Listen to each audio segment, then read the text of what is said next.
Sveiki, turim Lexusą sumontuota lenkiška įranga Lenkijoje.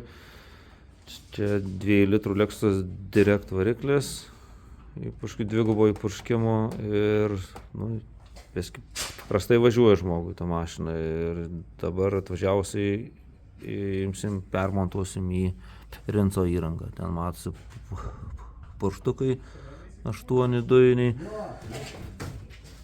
Reduktorius, čia 2 dujų kompiuteriai, ten giliau indėti. Keisim į normalią įrangą. Kompiuteriai, išiminėjom kompiuterius. Vienas direkto kompas, kitas paprasto purškimo.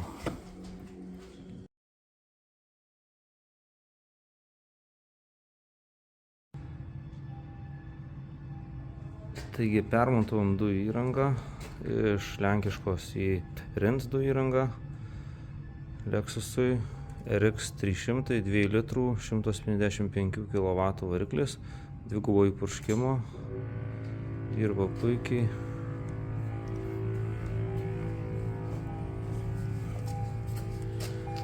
Jungiklį dėjom ten pat, kur buvo senasis, nedarėm papildomų skylių, buvo galima kažkur kitur indėti.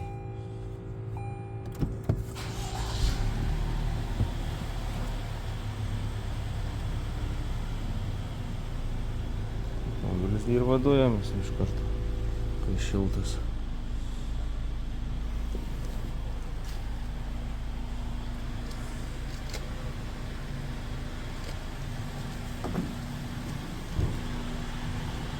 Iki gražiai dirba, be jokių problemų. Važiuoja taip pat.